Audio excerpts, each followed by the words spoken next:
Future సిటీలో land కొనాలని ఆలోచిస్తున్నారా? అయితే వెంటనే మాకు కాల్ చేసి పూర్తి వివరాలు తెలుసుకోండి. నమస్కారం. కార్తీక పురాణం 11వ రోజు పారాయణలోకి వచ్చాం. ఈరోజు కార్తీక శుద్ధ ఏకాదశి, మతత్రయ ఏకాదశి అని రాయబడి ఉంది మన క్యాలెండర్స్లో, పంచాంగంలో కూడా. అంటే అందరూ పాటించదగిన దినం అన్నమాట ఈరోజు. సర్వేషాం ఏకాదశి అని కూడా రాస్తారు. అయితే ఈ రోజున ఉపవాసం ఉండటం చాలా విశేషమైనదండి. అయితే హరిబోధిని ఏకాదశి అంటారు. ఈరోజు విష్ణుమూర్తిని నిద్రలేస్తారని చెప్తారు. అయితే ఈరోజు పారాయణలోకి వద్దాం. అత్రి అగస్త్య సంవాదం వింటున్నాం. అత్రి చెప్పారు, అత్రి మహర్షి చెప్తున్నారనమాట. అగస్త్య, సాధారణమైన దొమ్మిగా అంటే మనం పురంజేయుడి కథ చెప్పుకుంటున్నాం కదా, పురంజేయుడి దగ్గర యుద్ధంలో ఏం జరిగిందో చెప్తున్నారు. చిన్న దొమ్మిగా కొట్లాటగా ప్రారంభమై ఆ సమరం ఒక మహాయుద్ధంగా పరిణమించింది. అస్త్రశస్త్రాలతో, పదునైన బాణాలతో, వాడి అయిన గుదియలతో, ఇనపకట్ల తాటికర్రలతో, ఖడ్గ పట్టిస ముసల శూల భల్లాతక తోమర కుంభ కుఠారాది ఆయుధాలతో ఘోరంగా యుద్ధం చేశారు. చేతికి దొరికిన ఆయుధం ఇది, అన్నీ రకరకాలు. ఏ ఏ ఆయుధంలో ప్రావీణ్యత ఉందో వాళ్ళందరూ తమ తమ ప్రావీణ్యత అంతా చూపించారనమాట. తర్వాత ఈయన ఏం చేశాడు, సంకుల సమరంలో కాంభోజరాజు 300 బాణాలు ప్రయోగించి పురంజయుని గొడుగుని, జెండాని, రథాన్ని కూలగొట్టాడు. అనంతరం ఇంకొక 5 బాణాలతో గుర్రాలని కూల్చివేశాడు. మరికొన్ని బాణాలతో పురంజయుని కూడా గాయపరిచాడు. అందుకు కోపించిన పురంజయుడు బ్రహ్మాస్త్ర మంత్రంతో అభిమంత్రించిన పదునైన 10 బాణాలను కాంభోజరాజు మీద వేశారు. ఆ బాణాలు కాంభోజరాజు యొక్క కవచాన్ని చీల్చి గుండెల్లో దిగబడ్డాయి. రక్తం ధారాపాతంగా కారుతుంటే తన వక్షంలో గుచ్చుకున్న బాణాలన్నీ లాగేసేట ఆయన. ఆ కాంభోజుడు లాగేసి, ఓ పురంజయ్య, నేను పర్ల సొమ్ముకి ఆశపడిన వాడిని కాదు, నువ్వు నాకు వేసిన బాణాలు నీకే పంపిస్తున్నానని తన వాటినే సంధించి పురంజయుడి మీదకి ప్రయోగించాడు. ఆ తిరిగొచ్చిన బ్రహ్మాస్త్ర అభిమంత్రీకరించబడిన బాణాలు పురంజయుడు సారథిని చంపేసే, ఆయన ధనుసుని ముక్కలు చేసే, పురంజయుడిని మరింతగా గాయపరిచాడు. ఎంత దెబ్బలు తగిలినాయో. దాంతో మండిపడిన అయోధ్యాధిపతి 20 రెక్కల బాణాలను సంధించి వాటిని ఆకరణంతా లాగి కాంభోజుడి మీద పడేశాడు. ఆ 20 బాణాలు ఏకగుండంగా ఏకకాలంలో ఒకే దెబ్బకి 20 బాణాలు గుండెల్లోంచి దూసుకుపోయి అతను కాస్త మూర్చిపోయాడట. దాంతో యుద్ధం మరింత భయంకరమైంది. తెగిన తొండాలతో ఏనుగులు, నరకబడిన తలలతో గుర్రాలు, విరిగిబడిన రథాలు, స్వేచ్ఛగా దొర్లుతున్న రథచక్రాలు, తలలు మొండాలు వేరుగాబడి ఎడవెడంగా గిలగిలా తన్నుకుంటున్న కాల్బంటుల కళేబరాలతో కథన రంగం అంతా కంటగింపుగా తయారైందిట. మృతవీరుల రక్తం అక్కడక్కడ వాగులు కట్టి ప్రవహిస్తోంది. అటువంటి బీభత్స భీషణ సంగ్రామంలో అధర్మి అయిన పురంజయుని బలం క్రమక్రమంగా క్షీణించిపోయింది. కురుజాతుల విజృంభణని తట్టుకోలేక ఆ సాయంకాలానికి సమరభూమిని వదిలి పట్టణంలోకి పారిపోయాడు. అంతఃపురం చేరి ఆనాటి శత్రువుల విజయానికి పడి దుఃఖిస్తున్న పురంజయుని చూసిన సుశీలుడు అనే పురోహితుడు, మహారాజా, శత్రువైన ఆ వీరసేనుని గెలవాలని కోరిక బలవత్తరంగా ఉంటే ఈ క్షణమే భక్తి ప్రపత్తులతో విష్ణుని సేవించటం ఒక్కటే మార్గము. ఇది కార్తీక పౌర్ణిమ. కృత్తికా నక్షత్రయుక్తుడైన చంద్రుడు షోడశకళా శోభాయమానంగా ఉండే ఈ వేళ ఈ ఋతువులో లభించే అన్ని రకాల పూలను సేకరించి హరి ముందు మోకరించి పూజించు. విష్ణు సన్నిధిలో దీపాలు వెలిగించు.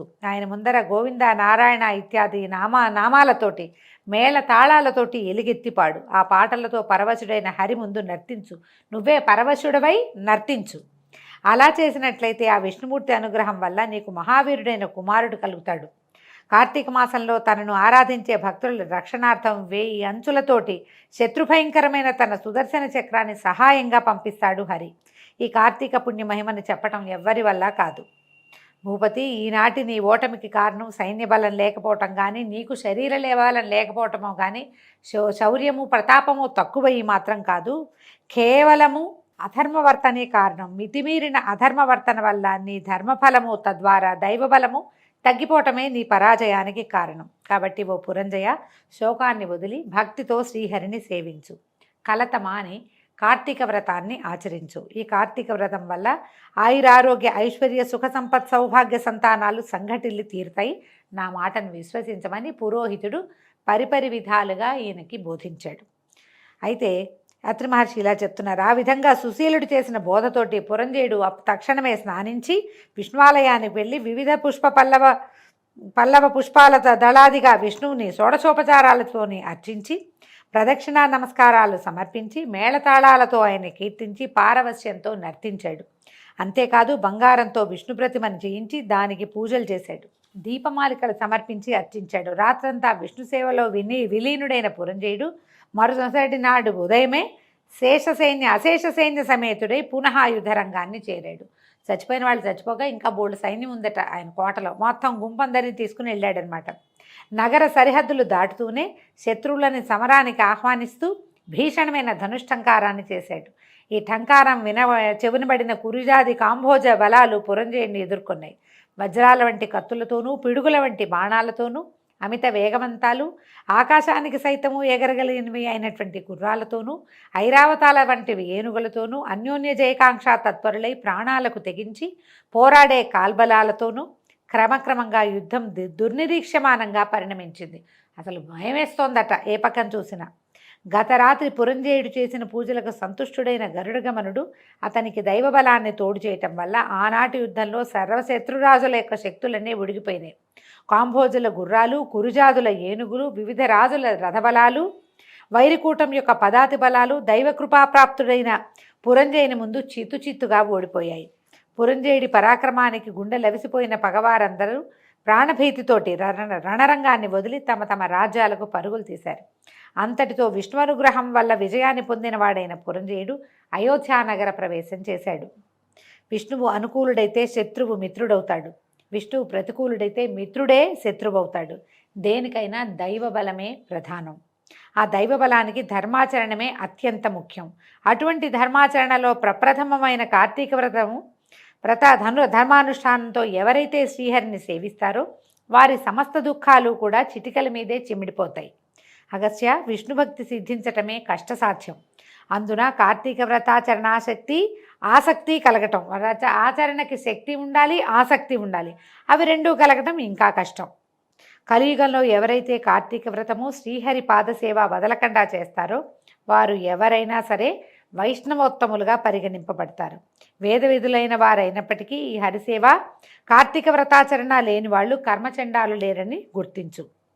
ఇక వేదవేత్తయే హరిభక్తుడై కార్తీక వ్రతనిష్ఠుడైన వాని యందు సాక్షాత్తు ఆ విష్ణువే నివసిస్తాడని చెప్పబడుతోంది. ఏ జాతి వారైనా సరే ఈ సంసార సాగరాన్ని నుంచి బయటపడి ఉత్తమ గతుల్ని పొందాలనే కోరికతో విష్ణువుని అర్చించినట్లయితే తక్షణమే వాళ్ళు తరించిపోయేలాగా వాళ్ళ జీవితం మారిపోతుందని తెలుసుకోమంటున్నారు. స్వతంత్రుడు కానీ పరతంత్రుడు కానీ హరిపూజాసక్తుడై ఉంటేనే ముక్తి. భక్తులకు ఆ శ్రీహరి విష్ణువుకి భక్తులు అన్యోన్యానురాగబద్ధులై ఉంటారు. భక్తులకు ఇహపరాలు రెండింటినీ అనుగ్రహించి రక్షించగలిగిన ఏకైక దైవం వాసుదేవుడే.